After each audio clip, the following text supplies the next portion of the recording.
Hello students, मैं प्रदीप चौधरी और आप लोग मेरे YouTube चैनल पर पढ़ रहे हैं फिजिक्स। स्टूडेंट्स, हम पढ़ रहे थे गाउस के नियम के अनुप्रयोग। गाउस के नियम के कुछ अनुप्रयोग पिछली कुछ वीडियो में मैं आपको समझा चुका हूं। अगर आप उन्हें देखना चाहते हैं, पढ़ना चाहते हैं, तो मेरे चैनल को सब्सक्राइब कर लीजिए, वो सारी वीडियोज आपको मिल जाएंगी। स्टूडेंट्स, लास्ट वीडियो में हम लोग पढ़ रहे थे समरूप आवेशित अपरिमित अचालक पट्टिका के कारण किसी बिंदु पर विद्युत क्षेत्र की तीव्रता। लेकिन स्टूडेंट्स, आज हम अचालक पट्टिका नहीं लेने, आज हम लेंगे चालक पट्टिका और उसके कारण विद्युत क्षेत्र की तीव्रता निकालेंगे। यानी स्टूडेंट्स, आज का हमारा टॉपिक है समरूप आवेशित अपरिमित चालक पट्टिका के कारण विद्युत क्षेत्र की तीव्रता। तो स्टूडेंट्स, मैं आपको बता चुका हूं, ऐसे टॉपिक को सोल्व करते समय हम क्या करते हैं, टॉपिक के आधार पर डायग्राम ड्रॉ करते हैं, फिर आगे बढ़ते हैं ताकि हम भूले नहीं। ठीक है, तो देखिए, टॉपिक के आधार पर हमें सबसे पहले क्या लेना पड़ेगा, चालक पट्टिका लेना पड़ेगा। तो स्टूडेंट्स, हम एक चालक पट्टिका लेते हैं। मान लीजिए हमारे पास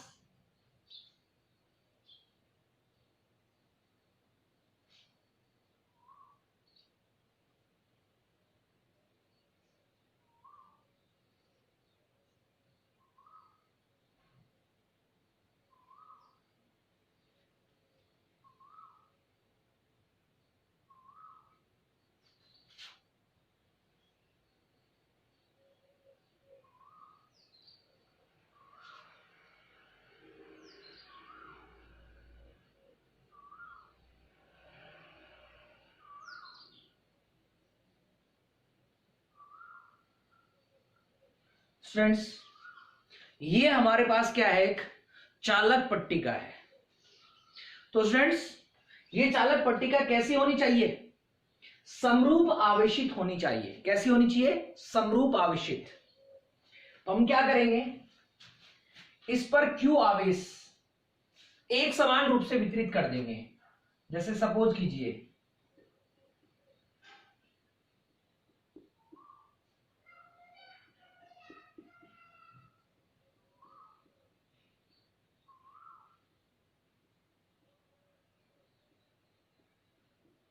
तो स्टूडेंट्स, ये क्या हो गई,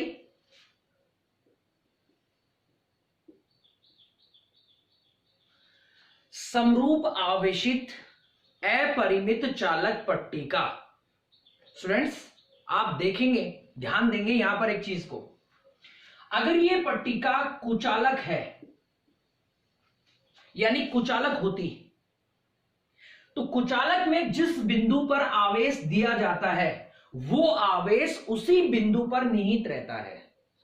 लेकिन चालक में या चालक पर जो आवेश दिया जाता है वो जिस बिंदु पर दिया जाता है उसी पर निहित नहीं रहता, वो पूरे पृष्ठ पर एक समान रूप से फैल जाता है। जैसे ये बोर्ड है, मान लीजिए अगर ये कुचालक है तो यहां पर आवेश दिया जाएगा तो ये आवेश यहीं पर रहेगा, और अगर ये चालक होता तो यहां पर अगर जो आवेश दिया जाएगा वो आवेश इसकी पूरी सतह पर दोनों तरफ एक समान रूप से फैल जाएगा। एक तो ये ध्यान रखेंगे, चालक और कुचालक में क्या फर्क है कि चालक पर जो आवेश दिया जाएगा उसकी पूरी सतह पर कैसे फैल जाएगा, एक समान रूप से। दूसरी बात, चालक के अंदर जो विद्युत क्षेत्र की तीव्रता है वो क्या रहेगी, शून्य रहेगी। ये हम ध्यान रखेंगे। ठीक है स्टूडेंट्स, क्योंकि ये जो आवेश हमारे पास है, ये आवेश इसके पृष्ठ पर एक समान रूप से फैलाया गया है और इसे हम कहते हैं पृष्ठीय आवेश वितरण। और पृष्ठीय आवेश वितरण को किसके द्वारा दर्शाया जाता है, पृष्ठीय आवेश घनत्व के द्वारा। और पृष्ठीय आवेश घनत्व को किसके द्वारा रिप्रेजेंट करते हैं, सिग्मा के द्वारा। ठीक है स्टूडेंट्स, अब देखिए ये हमारे पास क्या प्राप्त हो गई, समरूप आवेशित अपरिमित चालक पट्टी का। स्टूडेंट, इसकी वजह से हमें क्या ज्ञात करना है बताइए? इसकी वजह से हमें ज्ञात करना है विद्युत क्षेत्र की तीव्रता, लेकिन किसका उपयोग करके? गाउस की प्रमेय का उपयोग करके। तो स्टूडेंट्स, जो गाउस की प्रमेय होती है वो किस पर लागू होती है? वो होती है बंद पृष्ठ या गाउसियन पृष्ठ पर। तो यहां पर हमारे को गाउस की प्रमेय अप्लाई करने के लिए क्या करना पड़ेगा? एक गाउसियन पृष्ठ बनाना पड़ेगा। तो देखिए स्टूडेंट्स, इस स्थिति को पूरी तरह से कवर करने के लिए जो गाउसियन पृष्ठ बनता है, जिसके बारे में हमें पता है, वो बनता है बेलनाकार गाउसियन पृष्ठ। तो अब हम यहां पर क्या करेंगे? एक बेलनाकार गाउसियन पृष्ठ बनाएंगे।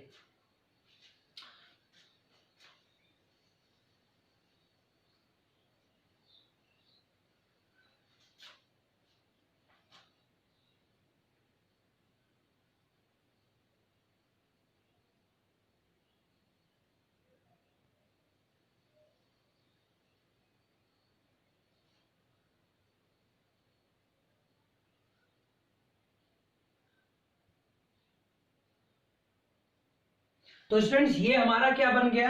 बेलनाकार गाउसियन पृष्ठ। बेलनाकार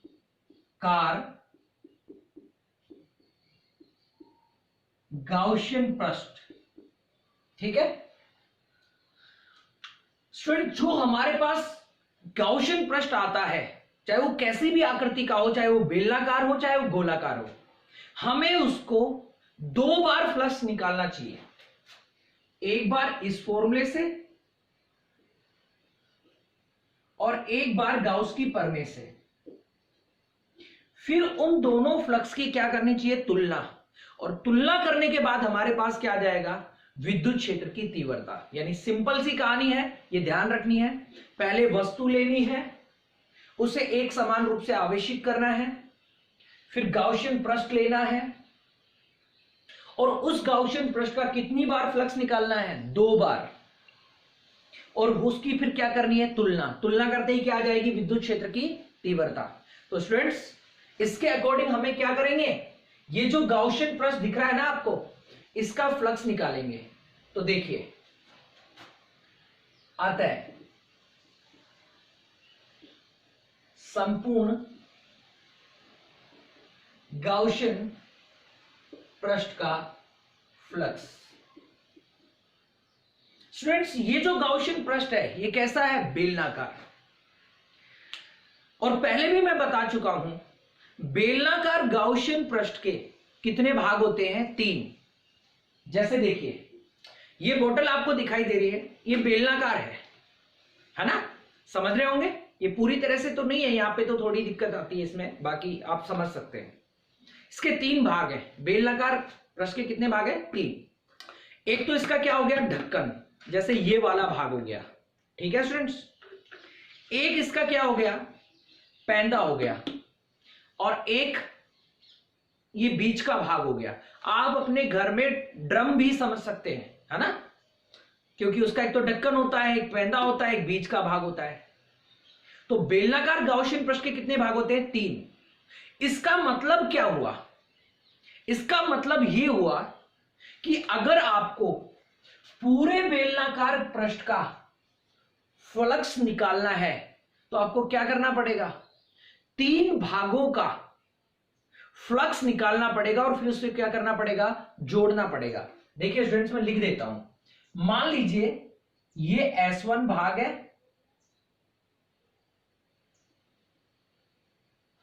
इस भाग को मैं S2 भाग मान लेता हूं, ठीक है। और ये जो बीच का भाग आपको दिखाई दे रहा है, मैं इसको मान लेता हूं S3 भाग, ठीक है। 3 भाग हो गए। यानी हमें इस पूरे बेलनाकार गाउसियन पृष्ठ का अगर फ्लक्स निकालना है तो हमें कितने भागों का फ्लक्स निकालना पड़ेगा? 3 भागों का। और फिर उनको क्या करना पड़ेगा? जोड़ना पड़ेगा। देखिए, फाई बराबर में क्या लिखूंगा मैं? बताइए। पहले भाग का फ्लक्स EDA cos थीटा, ऐसे लिखते हैं ना हम फ्लक्स। फिर दूसरे का लिखेंगे integration E D A cos theta, और फिर तीसरे भाग का लिखेंगे integration E D A cos theta. ये S1 भाग, ये S2 भाग और ये S3 भाग।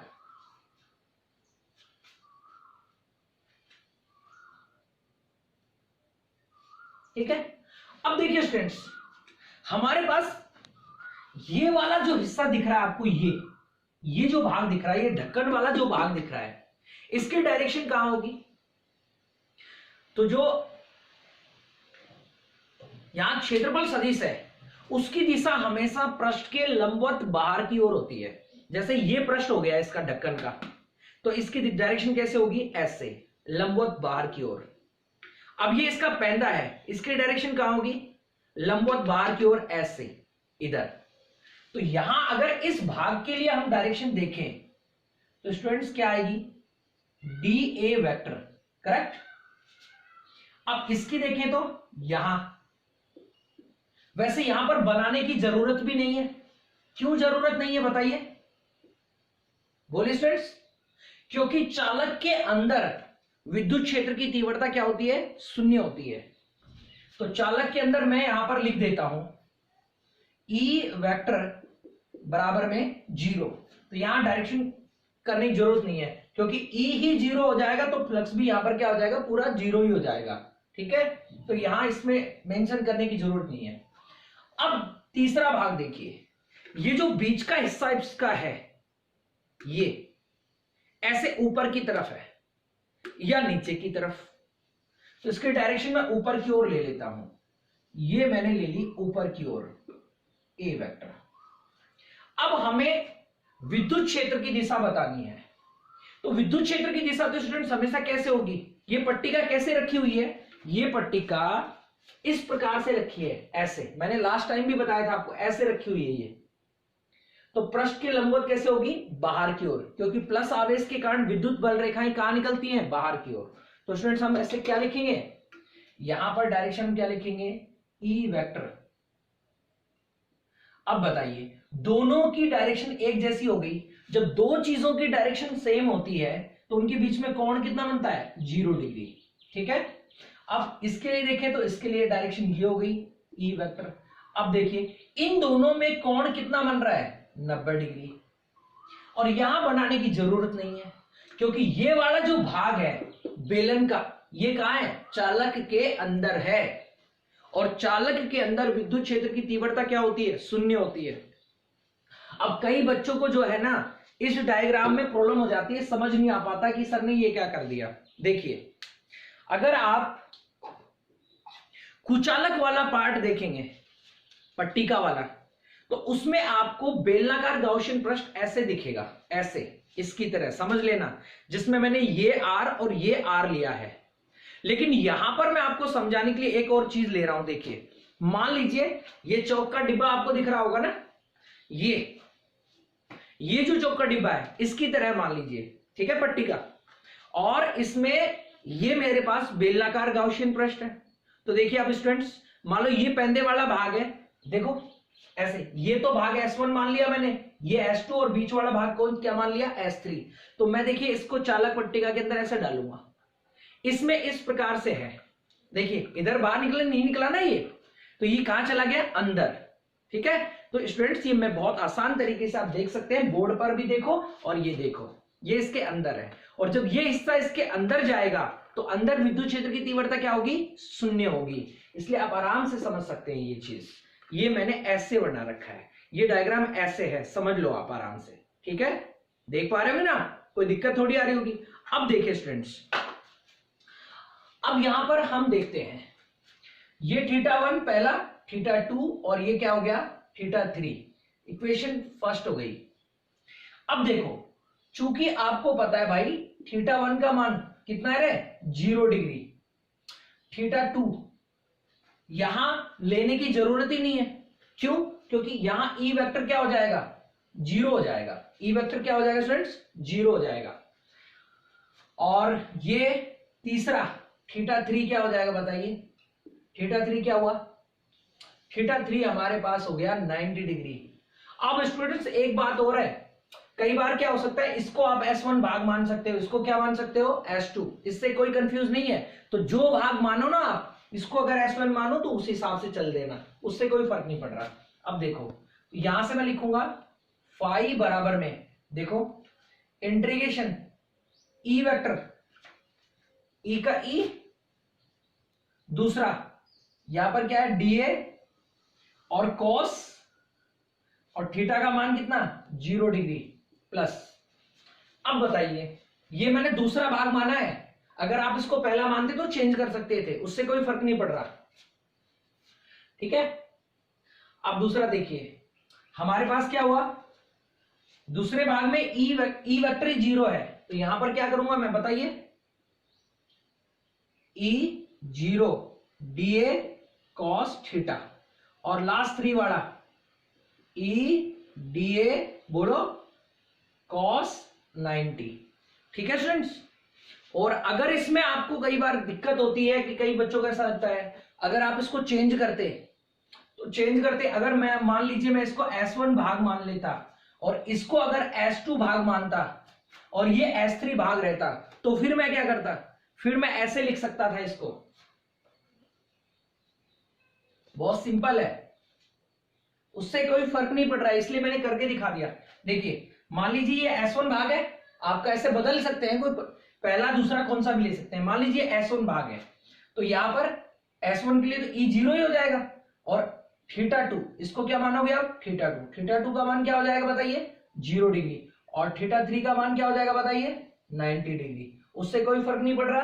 तो देखो क्या लिखूंगा मैं, फाई बराबर में इंटीग्रेशन ई की जगह क्या लिखूंगा 0, क्योंकि ये 0 है ना, समझ रहे हैं आप, plus sorry DA cos theta plus integration, बताइए दूसरा ई डीए, और यहां कितना है 0, तो क्या लिखूंगा कॉस 0 डिग्री प्लस, तीसरा हमारे पास क्या है 90 डिग्री है, तो मैं इसे क्या लिख दूंगा बताइए ई डीए कॉस 90।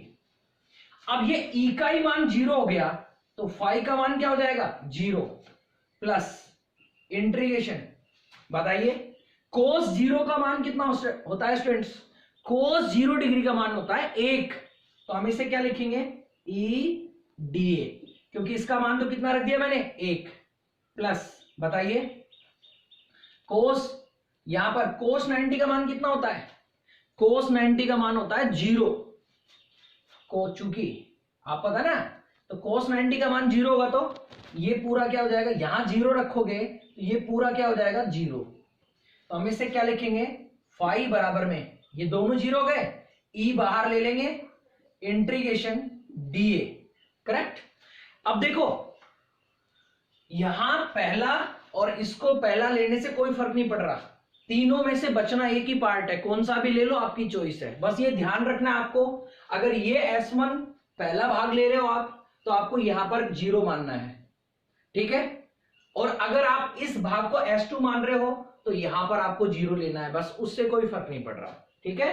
अब देखिए फाई बराबर में ई, बताओ dx का समाकलन क्या होता है x, तो dA का समाकलन क्या होगा a, तो ये हमारे पास आ गया फ्लक्स, ये समीकरण 2 हो गई। ये किसका फ्लक्स आ गया, ये इस गाउसियन पृष्ठ का फ्लक्स आ गया, ठीक है। अब हमने इस गाउसियन पृष्ठ का एक बार फ्लक्स निकाल लिया, अब हमें क्या करना चाहिए, इस गाउसियन पृष्ठ का दोबारा से फ्लक्स निकालना चाहिए, तो क्या कहेंगे हम, पुनः गाउस की प्रमेय से, जब दोबारा से गाउस की प्रमेय से इसका फ्लक्स निकालेंगे तो स्टूडेंट्स क्या आएगा, फाई बराबर में सिग्मा क्यू अपॉन एप्सिलॉन 0, चूंकि अब बताओ सिग्मा क्यू जो है वो आवेश हमारे पास कितना फैला रखा है हमने क्यू, तो हम इसे क्या लिखेंगे फाई बराबर क्यू अपॉन एप्सिलॉन 0, करेक्ट। लेकिन ये जो क्यू का मान है, ये क्यू का मान स्टूडेंट्स हम किससे निकालेंगे, सिग्मा से निकालेंगे, तो हम क्या लिखेंगे बताइए इसे, सिग्मा बराबर में क्यू बटा ए, इसलिए हमारे पास क्या आ जाएगा क्यू बराबर में सिग्मा ए, तो यहां पर जो Q का मान है वो स्टूडेंट्स हमें क्या रखना है, सिग्मा ए रखना है। क्या रखना है स्टूडेंट्स, सिग्मा ए रखना है। तो हम यहां पर रखेंगे, देखिए मैं इसे लिख देता हूं ऐसे, फाई बराबर में, अब Q की जगह क्या लिखूंगा, सिग्मा ए बटा क्या लिखूंगा, एप्सिलॉन 0। और ये हमारे पास समीकरण हो गई 3। हमने क्या कर लिया, हमने जो बेलनाकार गाउसियन पृष्ठ बनाया था उस बेलनाकार गाउसियन पृष्ठ का 2 बार फ्लक्स निकाल लिया। एक बार तो हमारे पास ये आ गया और एक बार हमारे पास ये आ गया। अब हमारे पास जब 2 बार फ्लक्स आ जाता है तो हमें क्या करना पड़ता है, उसकी तुलना करनी पड़ती है। तो देखिए हम क्या करेंगे, समीकरण 2 और 3 की क्या कर देंगे, तुलना। अतः समीकरण 2 व 3 की तुलना से, भाई समीकरण 2 और 3 की तुलना करेंगे तो क्या लिखेंगे बताओ, ई ए बराबर में सिग्मा ए अपॉन एप्सिलॉन 0। ए से ए कैंसिल आउट हो गया और हमारे पास क्या हो गया, ई बराबर में सिग्मा अपॉन एप्सिलॉन 0।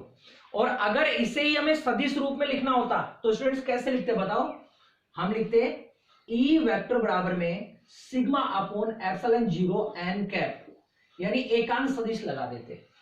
इस फॉर्मूले को अगर आप गौर से देखेंगे तो आपको पता चलेगा कि ये जो तीव्रता है वो दूरी पर निर्भर ही नहीं करती।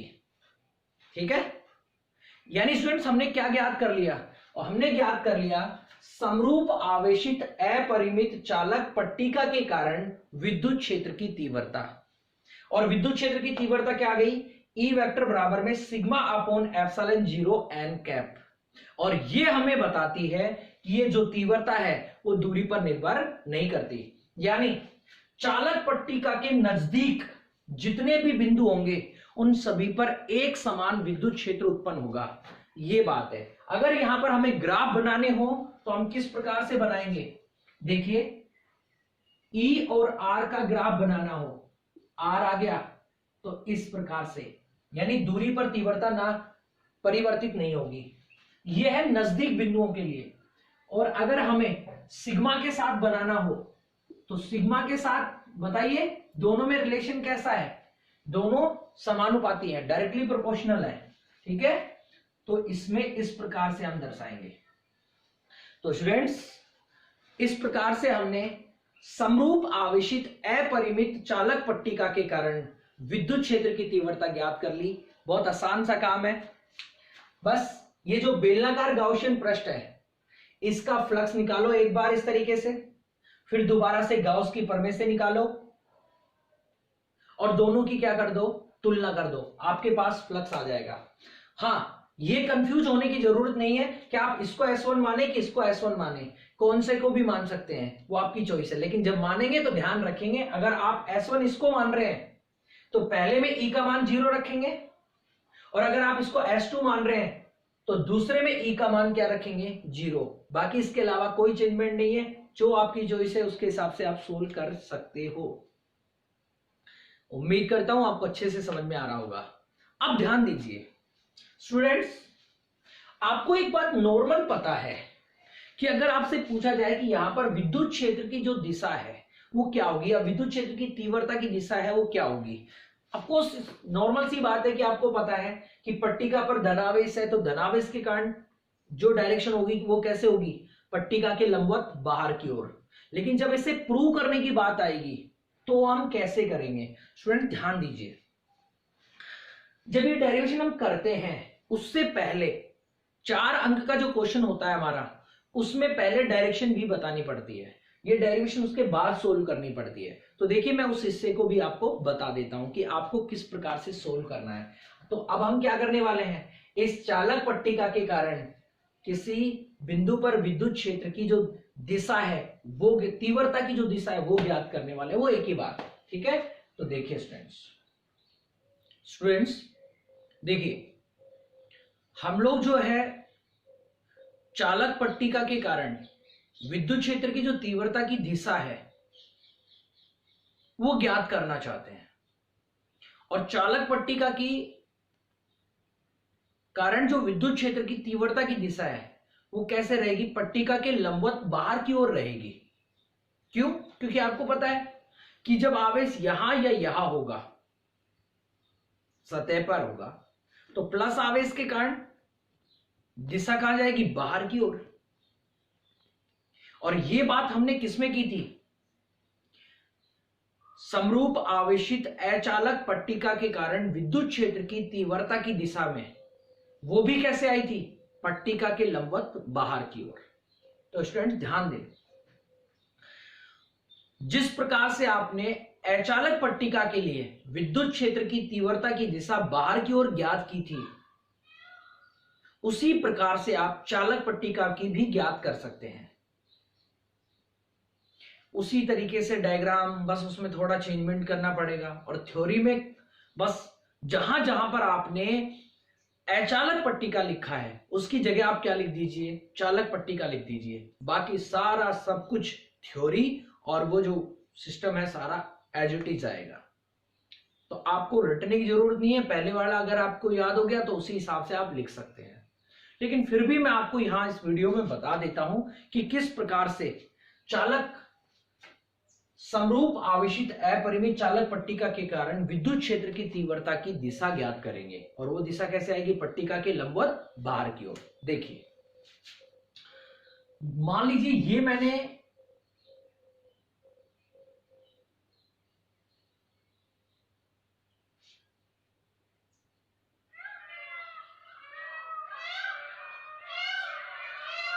क्या कर लिया स्टूडेंट्स, मैंने ये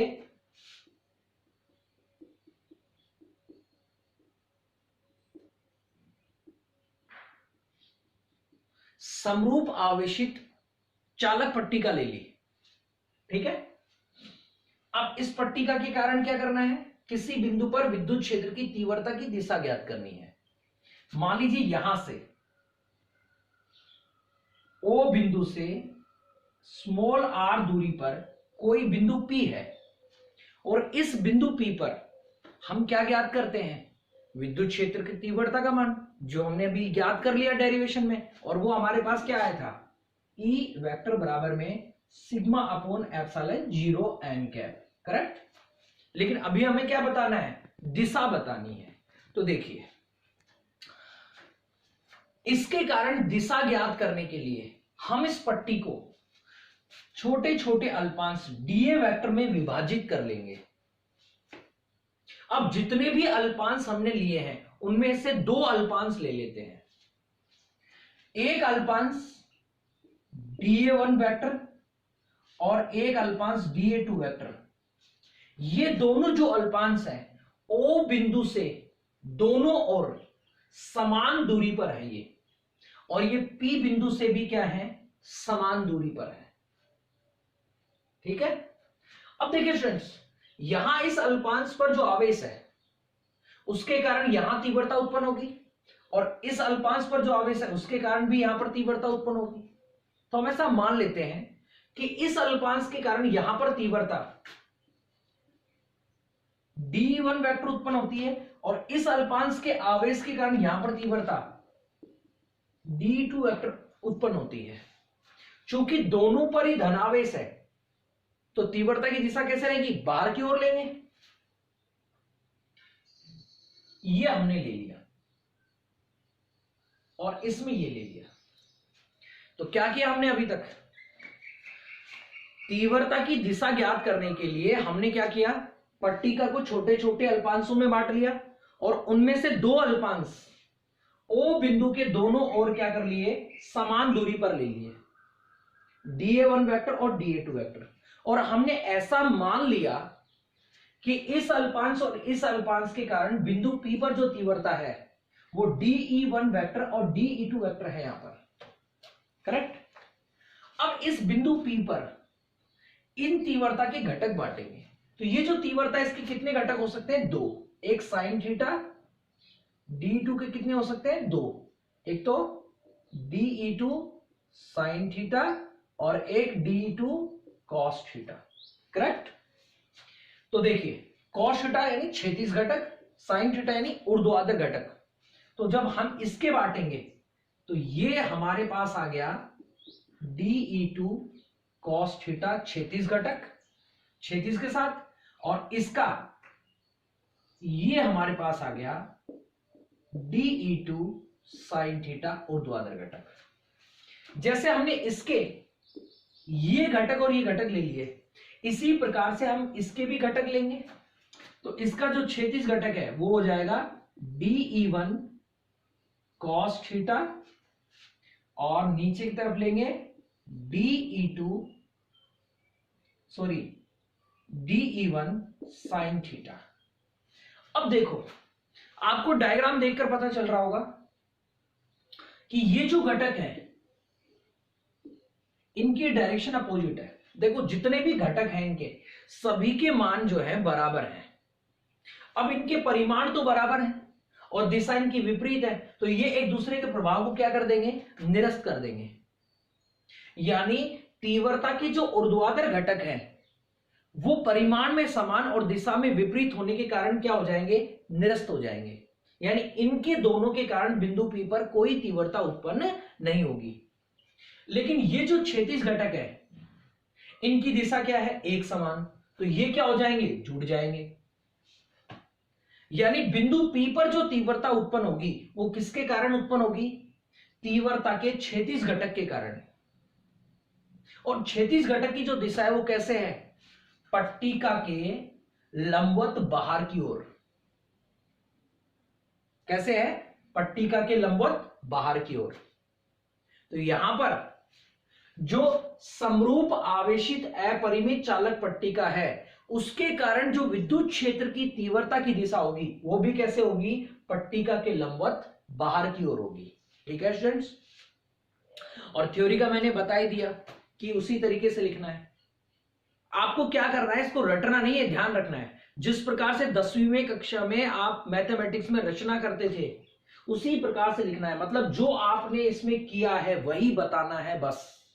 ठीक है, तो मैं जनरल आपको बता देता हूं क्या क्या किया आपने, क्या कहेंगे, माना कोई अपरिमित समरूप आवेशित चालक पट्टिका है, उसके O बिंदु से R दूरी पर कोई बिंदु P स्थित है जिस पर विद्युत क्षेत्र की तीव्रता ज्ञात करनी है। तीव्रता तो ज्ञात कर चुके हैं, अब क्या करनी है, दिशा ज्ञात करनी है। तो क्या कहेंगे, विद्युत क्षेत्र की तीव्रता की दिशा ज्ञात करने के लिए इस पट्टिका को डीए वेक्टर अल्पांशों में विभाजित कर लेते हैं, जिनमें से दो अल्पांश DA1 वेक्टर व DA2 वेक्टर O बिंदु के दोनों ओर समान दूरी पर लेते हैं, जो बिंदु P से भी समान दूरी पर स्थित हैं। इन अल्पांशों के कारण बिंदु P पर तीव्रता माना DE1 वेक्टर व DE2 वेक्टर उत्पन्न होती है।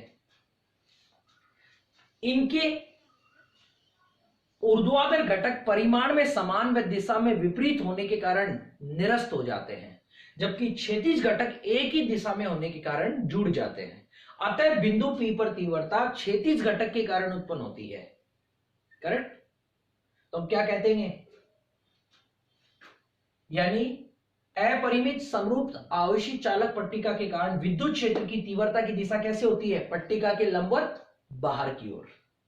ठीक है, इस प्रकार से हम थ्योरी लिख देंगे। तो स्टूडेंट्स, उम्मीद है ये टॉपिक आपको समझ में आएंगे। जितने भी अनुप्रयोग हैं वो सारे एक ही तरीके से मैंने सोल्व किए हैं। एक छोटी सी चीज आपको ध्यान रखनी है जो मैंने बार बार आपको बताई है, सिलेबस के हिसाब से हमारे पास जो गाउस के नियम के अनुप्रयोग थे वो खत्म हो चुके हैं। अब इस चैप्टर के एक कुछ टॉपिक के साथ मैं अगली वीडियो में आपको मिलूंगा। तब तक के लिए आप हंसते रहिए, मुस्कुराते रहिए और मेहनत करते रहिए मेरे साथ, क्योंकि समय वापस लौटकर नहीं आएगा। धन्यवाद।